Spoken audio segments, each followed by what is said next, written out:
What's up, everyone? Welcome back to the channel where we dive deep into the best of HFY and sci-fi. Today's story is a heavy hitter. It's about a predator everyone thought was just a killing machine, until it spoke a word that changed everything. If you're a fan of first contact stories with a soul, you're going to love this one. Before we get into the logs of Vesper 4, do me a huge favor. Hit that like button, subscribe if you haven't already, and drop a comment below. What's the one word you'd want a captured alien to say to you? Let's get into section 1. The humidity on Vesper 4 didn't just cling, it possessed. Elias Thorne wiped a mixture of condensation and grime from his forehead, his fingers trembling slightly as he adjusted the gain on his seismic sensors.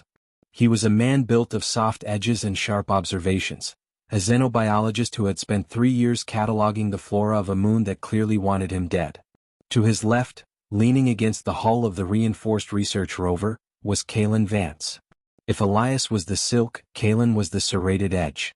A former orbital drop trooper with a dishonorable discharge that he wore like a second skin, Kalen existed in a state of permanent, coiled tension.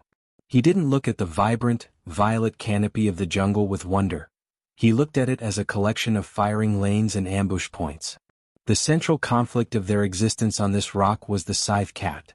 The colonial records classified them as biological hazards, Class V, a clinical way of saying they were apex predators with 6 legs, obsidian scales harder than industrial ceramic, and a complete lack of higher brain function. They were considered mindless drones of evolution, driven only by a hunger that kept the human mining colony barricaded behind titanium fences.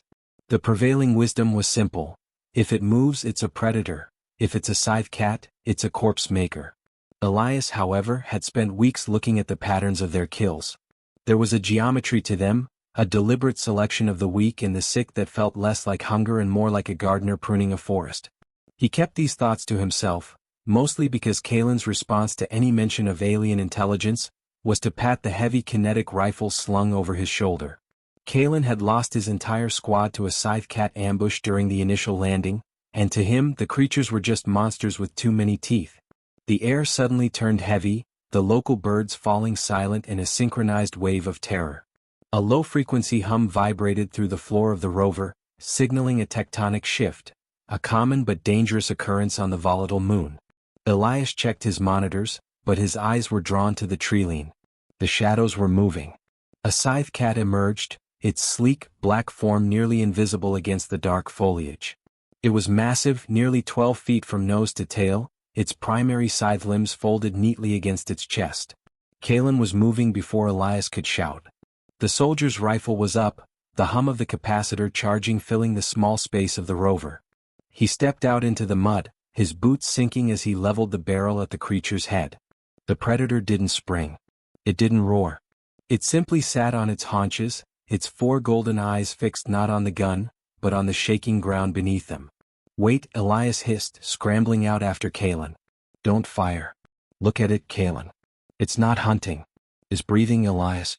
"That's enough of a reason for me," Kalen growled, his finger tightening on the trigger. The ground buckled. A massive fissure cracked open just feet from the rover, the energy of the tectonic plate shift throwing both men to the ground. In the chaos, a massive deadwood tree, loosened by the tremor, began to tilt. It was heading straight for Kalen, who was pinned by his own gear in the slick mud. Elias watched in horror, his voice lost to the roar of the earth. The scythe cat moved. It wasn't a pounce of aggression, but a blur of terrifyingly efficient motion. The creature didn't strike the man, it struck the tree. With a force that should have shattered its own limbs, the predator slammed into the falling timber, redirecting the several-ton trunk just inches away from Kalen's head. The impact sent the creature tumbling into the mud, its obsidian scales scraped white by the force. For a moment, there was only the sound of settling earth and the heavy breathing of 2 men and a beast. The scythe cat didn't recover an attack. It lay there, its bioluminescent underside flickering a dim, rhythmic amber. It was stunned, perhaps injured, but its eyes remained fixed on Elias with a terrifyingly lucid focus.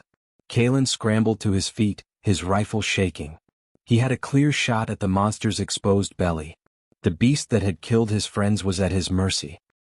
He looked at the tree, then at the creature, then at Elias, who had his hands raised in a silent plea. "We aren't killing it," Elias said, his voice cracking but firm. "We're taking it in."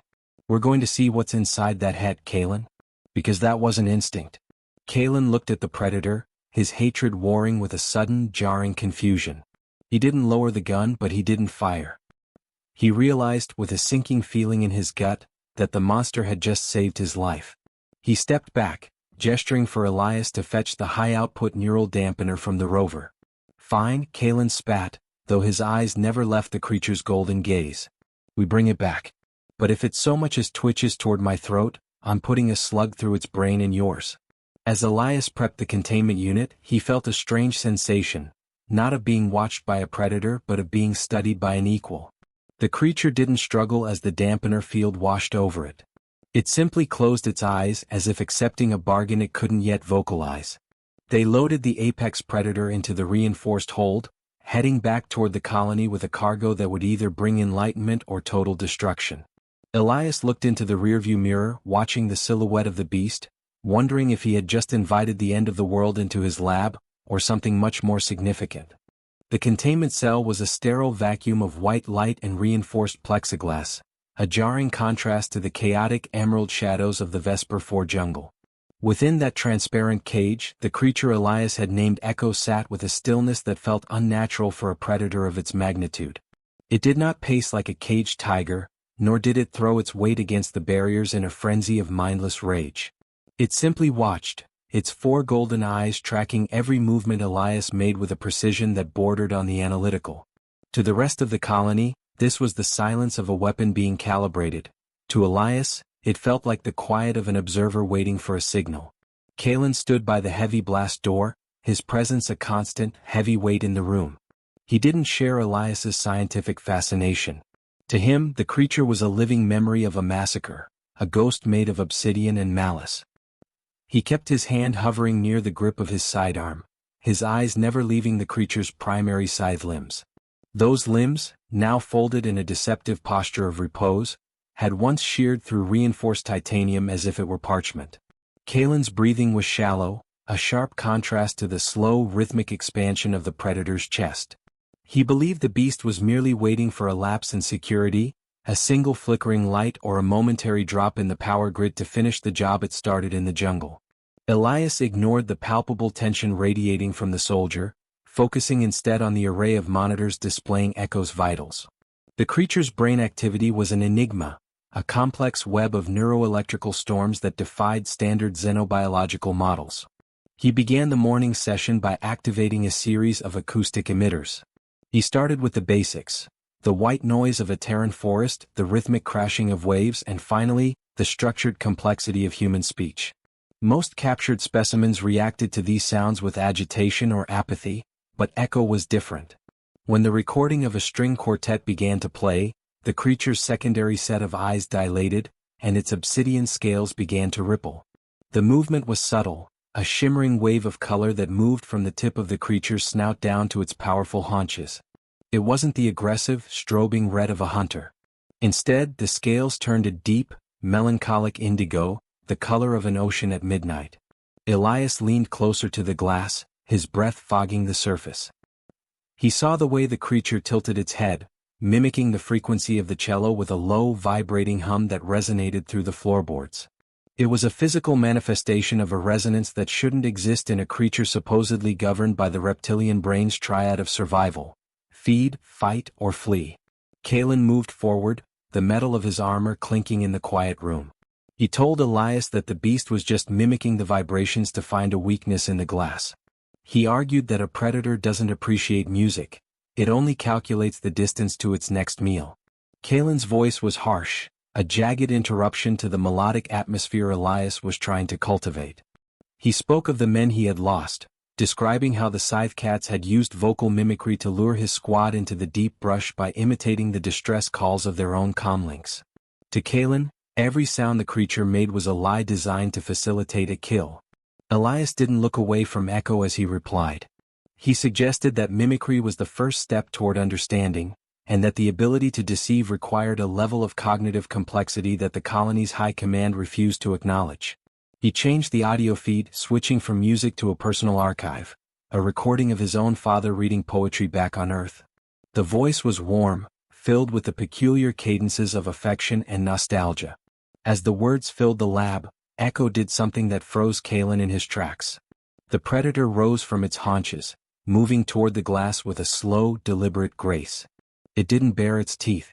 Instead, it pressed its broad, scaled forehead against the transparent barrier, exactly where Elias's hand rested on the other side.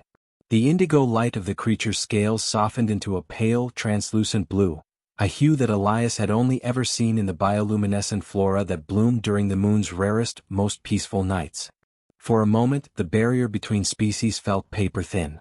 Elias could feel the heat radiating from the creature through the glass, a living, pulsing warmth that contradicted everything they had been taught about the cold-blooded killers of Vesper 4. Echo wasn't trying to break the glass, he was trying to bridge the gap. Kalen's hand dropped from his holster, his expression shifting from a mask of hatred to a flicker of profound, unsettling doubt. He saw the way the creature's golden eyes seemed to search Elias's face, not for a jugular to strike, but for a reflection of its own burgeoning awareness. The silence that followed was no longer the silence of a cage, but the expectant hush of a classroom. Elias realized then that they weren't just studying a predator, they were participating in the birth of a dialogue. He knew that the breakthrough he sought wasn't in the data points or the brain scans, but in the shared recognition of a soul behind the obsidian. The moment was shattered by a sudden, jarring alarm from the colony's exterior perimeter. The red emergency lights began to pulse, casting long, distorted shadows across the lab. The tectonic sensors were screaming, but this wasn't a natural tremor. It was the rhythmic, concussive impact of orbital fire. The consortium had found them, and the mining colony's fragile piece was about to be incinerated. Elias looked at Echo, and for the first time he saw fear in the creature's eyes, a human, relatable terror.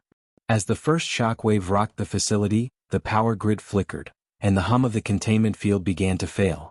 Elias knew that the time for observation was over, the time for survival had begun, and their only ally might be the very monster they had spent weeks trying to understand.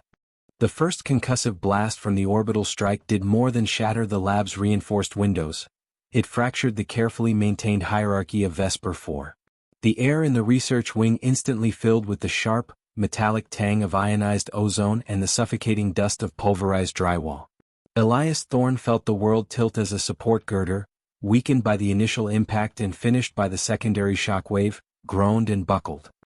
He barely had time to throw his arm over his face before the massive steel beam pinned his lower legs to the deck. The pain was a distant, cold clarity at first, a biological alarm that had not yet reached the crescendo of agony.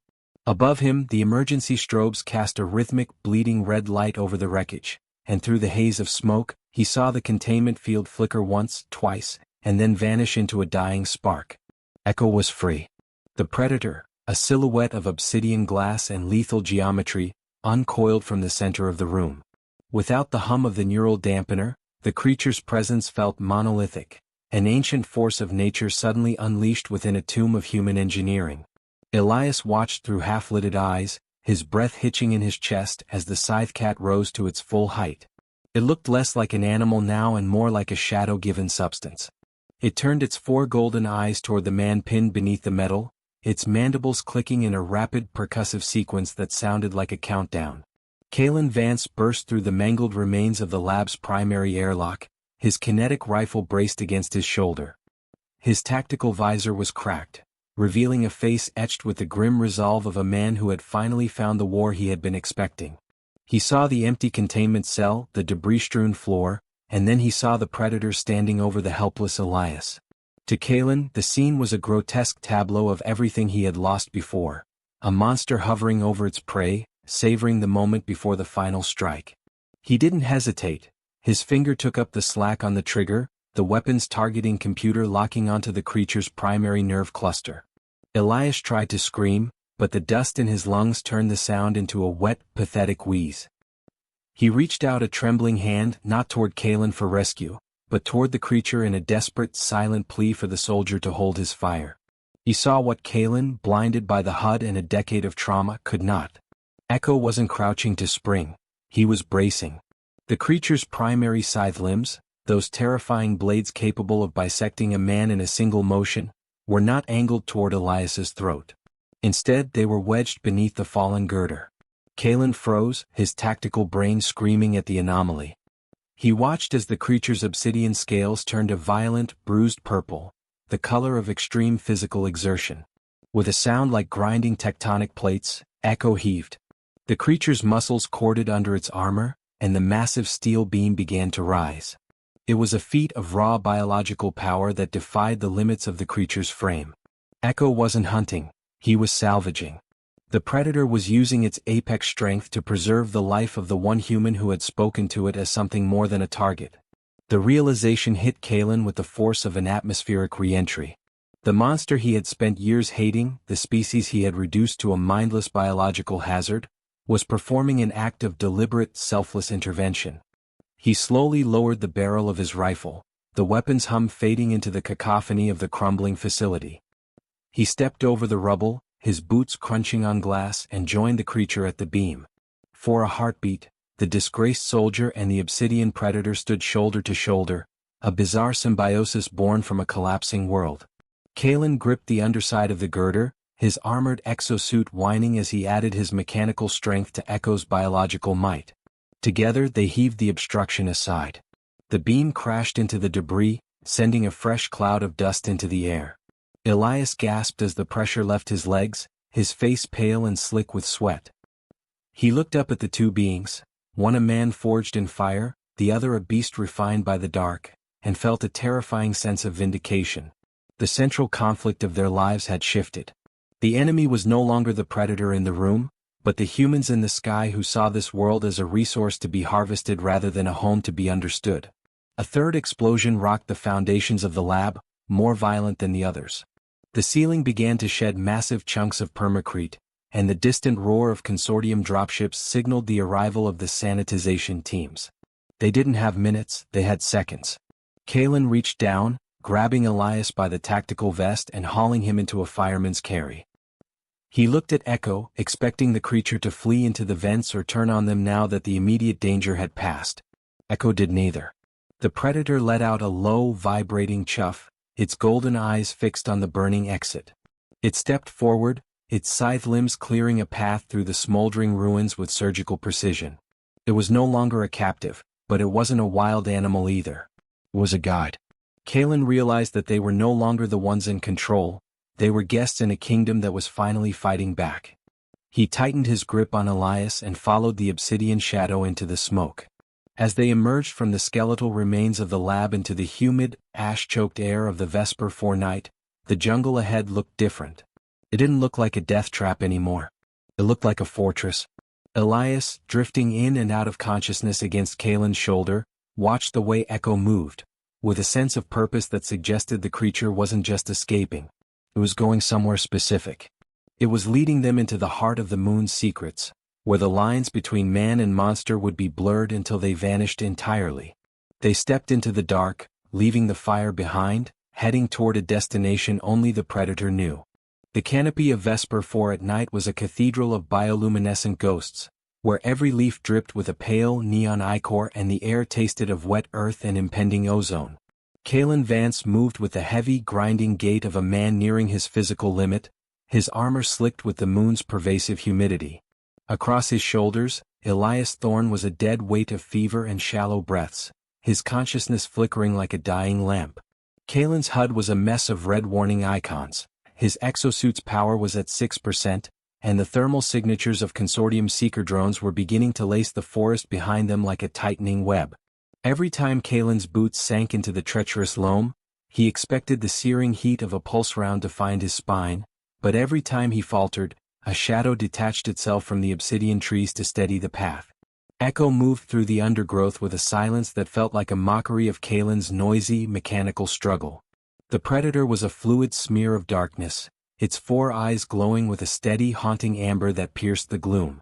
It didn't lead them toward the colony's extraction zones, which Kalen knew would be nothing more than killboxes by now. Instead, it guided them deeper into the forbidden zones, the subterranean canyons where the scythe cats were rumored to spawn. Kalen's distrust had not vanished, but it had morphed into a strange, desperate reliance. He watched the way Echo paused at every clearing, the creature's primary scythe limbs twitching as it tasted the air for the metallic scent of drone coolant. It was a tactical awareness that Kalen recognized from his days in the special sectors. the watchful, protective vigilance of a point man. Elias stirred against Kalen's neck, his voice a rasping whisper that broke the oppressive silence of the jungle. He was rambling, his mind retreating to the only sanctuary it had left. He spoke of a cottage in the Scottish Highlands, of the smell of peat smoke and the way the green hills of earth looked when the mist rolled in from the sea. He clutched a small, dented locket in his hand, the holographic projector within casting a faint, flickering image of a green world onto the dark scales of the predator walking beside them. Elias kept repeating the same word, a mantra against the pain and the encroaching dark, a desperate tether to a reality that felt a billion miles away. He talked about going home, about the safety of four walls and a fire, his voice cracking with a longing that was visceral and raw. Kalen felt a lump form in his throat, a sensation he hadn't experienced since his squad was wiped out. He looked at the creature, wondering what it made of this fragile, leaking human and his talk of distant places.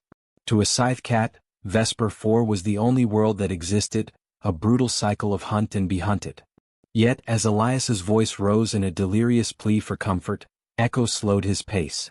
The predator leaned its massive, angular head toward Elias, its golden eyes reflecting the tiny green hologram of Earth. The creature's scales didn't ripple with hunger or agitation. They settled into a deep, somber blue that mirrored the cooling embers of a dying star. The peace was shattered by the high-pitched whine of a consortium intercept drone breaking the canopy. The machine was a jagged diamond of chrome and red sensors, its underside glowing as it prepped a saturation sweep. Kalen scrambled to find cover behind a massive, fungal-encrusted root, but his suit servos locked up, the power finally hitting zero. He was a stationary target, pinned by his own equipment and the weight of his friend. He watched the drone's weapon aperture open, the air around it shimmering with the buildup of a lethal thermal discharge. He braced for the end, closing his eyes and shielding Elias with his own body. The explosion wasn't the sound of a pulse round. It was the sound of 1,000 pounds of biological muscle and obsidian armor impacting metal at 80 miles per hour. Echo had launched himself from the shadows, a blur of black glass that intercepted the drone mid-air. With a single devastating sweep of his scythe limb, the predator sheared the machine in half, the drone's power core erupting in a brief, blinding flash of white light. Echo landed in the dirt, the wreckage of the machine sparking at his feet, his scales glowing a defiant, angry crimson. He didn't roar, he didn't boast. He simply turned back to the humans, his chest heaving with the effort of the kill.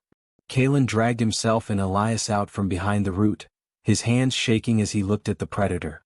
The creature had put itself directly in the line of fire for them, a choice that no mindless beast would ever make. As Kalen reached out to steady Elias, the scientist's locket slipped from his fingers, falling into the mud between the man and the beast. The hologram of Earth flickered one last time, the word home hanging in the air like a ghost. Elias groaned, his eyes fluttering open for a brief second as he looked at Echo. Home, he whispered, his voice barely audible over the settling debris. Just take me home. Then the impossible happened. The air around the predator began to vibrate, a low-frequency hum that started in the creature's chest and moved upward through its complex, multitonal vocal cords. It wasn't a growl or a chirp. It was a reconstruction of the human phonemes Elias had spent weeks broadcasting in the lab, filtered through a throat designed for the songs of an alien world. The sound was gravelly, resonant, and carried a weight of understanding that chilled Kalen to the bone. Home, the predator said. The word was clear, deliberate, and filled with a strange, haunting inflection that matched the exact cadence of Elias's longing. It wasn't mimicry, it was an acknowledgement. Echo stood over the fallen locket, his golden eyes fixed on Kalen with a look of profound, terrifying intelligence. The monster had learned the word for sanctuary, and in doing so, he had ended the war between their species in a single breath. Kalen realized then that they weren't being led to a spawning ground or a trap. They were being led to the only place on this moon where the consortium couldn't follow. But as the distant sound of more drones began to echo through the trees, Kalen knew that the predator's first word might also be its last if they didn't move now. The ridge overlooking the secondary extraction pad was a jagged tooth of rock, slick with the black grease of industrial runoff and the relentless driving rain of a Vesper 4 monsoon. Kalen Vance hauled Elias's slumping frame into the shallow alcove of a canyon wall, his own lungs burning with the friction of 1,000 desperate breaths. Below them, the landing pad was illuminated by the harsh, artificial glare of consortium floodlights. A heavy-class Goliath mech stood sentinel near the base of the last surviving medical frigate, its twin rotary cannons tracking the Trilene with mechanical indifference. The rescue ship was their only tether to a life beyond this nightmare, but the distance between the ridge and the ramp felt like an unbridgeable chasm. Kalen looked at his rifle. The power cell was dead, leaving the weapon as nothing more than an expensive club. Elias coughed, a spray of crimson flecking his pale lips as he looked up at the obsidian shadow crouching at the edge of the precipice. Echo stood silhouetted against the storm, his golden eyes reflecting the cold blue light of the Goliath sensors. The Predator's scales were no longer indigo or blue, they had settled into a steady vibrating silver, a color Kalen had come to realize signaled a state of absolute lethal focus. The soldier reached out, his gloved hand trembling as he rested it on the creature's armored flank. There was no flinch, no snarl. There was only the shared, silent understanding of two warriors facing an impossible line of fire. Kalen realized then that his decade of service had been built on a lie of human exceptionalism. He had been taught that the universe was a collection of things to be conquered, yet here he was, placing his soul in the hands of a creature he had once branded a monster. "You have to go," Elias whispered, his fingers clutching the tattered fabric of Kalen's sleeve. "If the consortium takes this moon, they'll wipe out Echo's kind to hide the evidence of their sentience. You have to tell them, Kay. You have to tell them the monsters weren't the ones with the claws." Kalen didn't answer. He looked at the Goliath mech below, then back at Echo. The Predator tilted its head, its mandibles clicking in a rhythm that mimicked the pulse of Kalen's own frantic heart. Echo leaned down, his massive, cold snout pressing briefly against Kalen's forehead in a gesture that was disturbingly, beautifully intimate. It was a benediction. Then, with a resonant vibration that seemed to shake the very foundations of the ridge, the creature spoke the word again, this time with the weight of a command. "Home," Echo rumbled. Before Kalen could protest, the scythe cat vanished. Echo didn't descend the ridge, he became the storm. He plummeted from the heights, a streak of obsidian lightning that bypassed the Goliath's primary targeting sweep by sheer, terrifying velocity.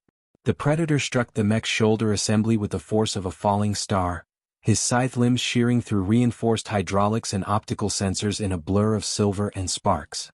The Goliath let out a mechanical scream, its cannons firing blindly into the mud as it struggled to track the shadow that was dismembering it from the inside out.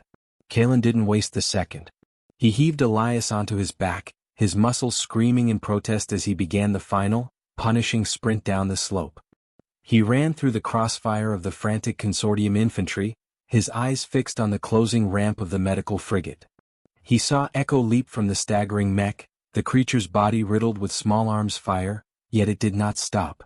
The Predator became a whirlwind of teeth and blades, a living barrier between the escaping humans and the soldiers who sought to reclaim them. Echo wasn't fighting for territory or food. He was fighting for a concept he had learned from a dying man in a glass cage. He was protecting his home, and for the first time in his life, Kalen understood that home wasn't a coordinate in space, but the person you were willing to die for. The ramp of the frigate was retracting when Kalen made the final leap. He tumbled onto the cold, sterilized floor of the cargo bay, his body collapsing as the pressurized doors hissed shut. He scrambled to the observation port, his breath fogging the glass as the ship's thrusters roared to life. Below, the landing pad was a mosaic of fire and shadow. He saw Echo standing amidst the wreckage of the Goliath, the Predator's obsidian scales glowing with a final, defiant gold. The creature looked up, its four eyes locking onto the ascending ship. It didn't flee into the jungle. It stood its ground, the undisputed master of a world that would never be the same. As the frigate broke the atmosphere and the black velvet of the void swallowed the emerald moon, Elias reached out and took Kalen's hand. The soldier was weeping, the tears carving clean tracks through the grime and soot on his face. They were safe. They were going back to the stars, back to the world of men. But as Kalen looked down at the locket Elias still held, the image of a green earth that now felt strangely hollow, he knew the truth. He had left the best part of his humanity behind on that jungle floor, guarded by a mindless predator who had taught him what it truly meant to be alive. The war was far from over, but as the ship jumped to light speed, Kalen made a silent vow. He would return. He would bring an army of poets and scientists, not soldiers. Because Echo had spoken a word, and the universe was finally forced to listen. That brings us to the end of our story. A powerful reminder that sometimes, the most alien thing about the universe is our own capacity for change. What did you think of Kalen's transformation? Was Echo's sacrifice the only way this could have ended? Let me know in the comments below. I read every single one. If this story moved you, don't forget to hit that like button and subscribe for more journeys into the deep reaches of sci-fi and HFY. Until next time, keep looking at the stars.